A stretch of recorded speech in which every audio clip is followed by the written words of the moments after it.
BJP के संस्थापक लालकृष्ण आडवाणी को भारत रत्न देने की घोषणा भारत सरकार ने की और इसकी जानकारी खुद प्रधानमंत्री नरेंद्र मोदी ने ट्वीट कर दी।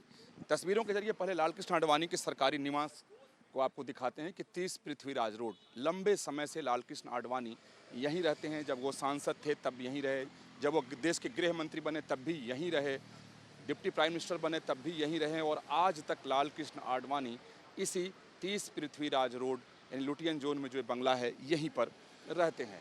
लालकृष्ण आडवाणी को भारत रत्न देने का जब फैसला सामने भारत सरकार का आया तो पूरी बीजेपी में खुशी की लहर दौड़ गई और ख़ास तौर पे उन कार्यकर्ताओं में काफ़ी खुशी देखी गई जो ये मान रहे थे कि लालकृष्ण आडवाणी को दरकिनार कर दिया गया है, पार्टी में अब उनका वो सम्मान नहीं है और प्रधानमंत्री नरेंद्र मोदी पर भी कई तरह के आरोप लगते थे।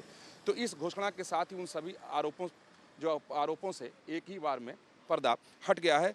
और जब 2009 याद आता है कि जब लालकृष्ण आडवाणी के नेतृत्व में बीजेपी चुनाव हार गई थी तो खुद लालकृष्ण आडवाणी ने 2014 में प्रधानमंत्री नरेंद्र मोदी को आगे कर दिया था, यानी नेता बना दिया था और तब बीजेपी चुनाव जीती और 10 वर्षों से सत्ता में है।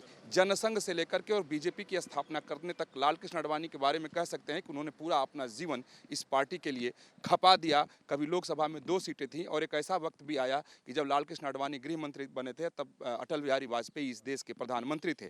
यानी जिस बीज का रोपण लालकृष्ण आडवाणी ने अपने जीवन में किया था उसको एक बड़े से बट वृक्ष के रूप में यानी बीजेपी के रूप में उन्होंने बनते हुए देखा। और खास तौर पे ये आरोप प्रधानमंत्री नरेंद्र मोदी पर लग रहा था कि वो अपने वरिष्ठ नेता का सम्मान नहीं करते हैं। तो इस भारत रत्न से एक तरीके से प्रधानमंत्री नरेंद्र मोदी ने गुरुदक्षिणा भी दे दी है और विपक्ष की तरफ से जो आरोप लगाए जा रहे थे कि बीजेपी में वरिष्ठ नेताओं का सम्मान नहीं है तो उन विपक्ष के नेताओं का भी मुंह प्रधानमंत्री नरेंद्र मोदी ने बंद कर दिया है। वीडियो जयराम यादव के साथ विकास चंद्र, न्यूज़ नेशन, दिल्ली।